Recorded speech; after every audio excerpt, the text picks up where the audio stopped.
Hey YouTubers, good morning. Rob Moffat. Guys, we got a good story this morning. I'm going to have a story, true story, helpful story, how you can make thieves cry. Cry like a little baby. Using Facebook. I've got a friend, probably the most cynical, untrusting, doubtful, suspicious person I know. He told me he doesn't trust anybody except his mom, and she died in 2012. When he first started using Facebook, when it first came out years ago, he told me that he was entering all the information. They wanted his name, his family photos, his friends' photos, their names, where he was born, his birth date. Then he said it asked him about his nickname, and a little light clicked on in his head and thinking, this is too much. What do they want his nickname for? Kind of made him upset after he realized all the information he was giving them, just spewing it out. And he went back into his profile and he changed everything. He changed where he was born. He started adding things like where he went to school. He became a marine biologist. And when he changed his date of birth, he used a famous actor, so if he ever forgot, he could look it up and continue on with his lie. It just gave him enjoyment because he would get messages through the years from people wishing him happy birthday when that wasn't his birthday. He thought that if they were really his friends, they would know when his birthday was, or he wasn't a marine biologist or born in Montana. So years went by. Not too long ago, he got a letter from the post office. And they said that they had apprehended and were charging a person with mail fraud using his identification.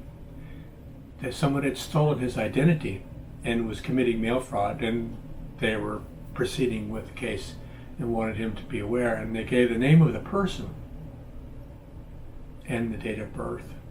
And he went online, he found a person. Actually, he didn't give the date of birth, but he had name, first, middle, and last name. So he looked in the Google, and in the county where he was at, he found a person with the identical first, middle, last name who earlier had been convicted of fraud.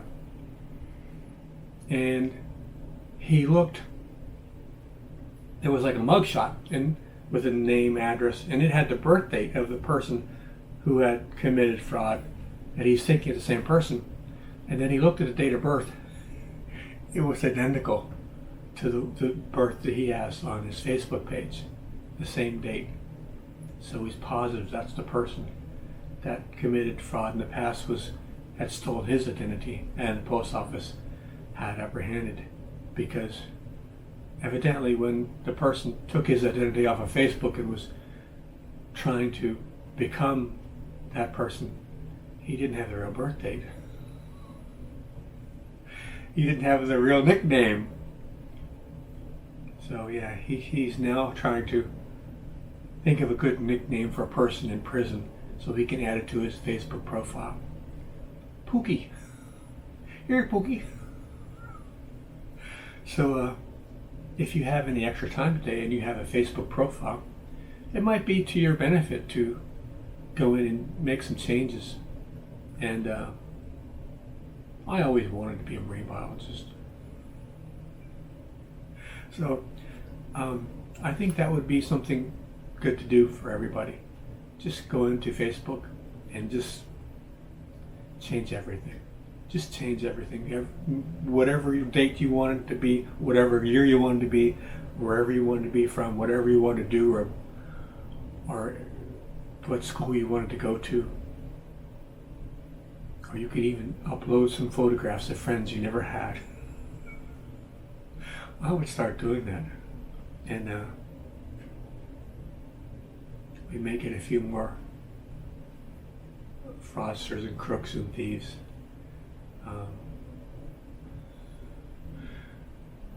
Having to come up with nicknames in prison.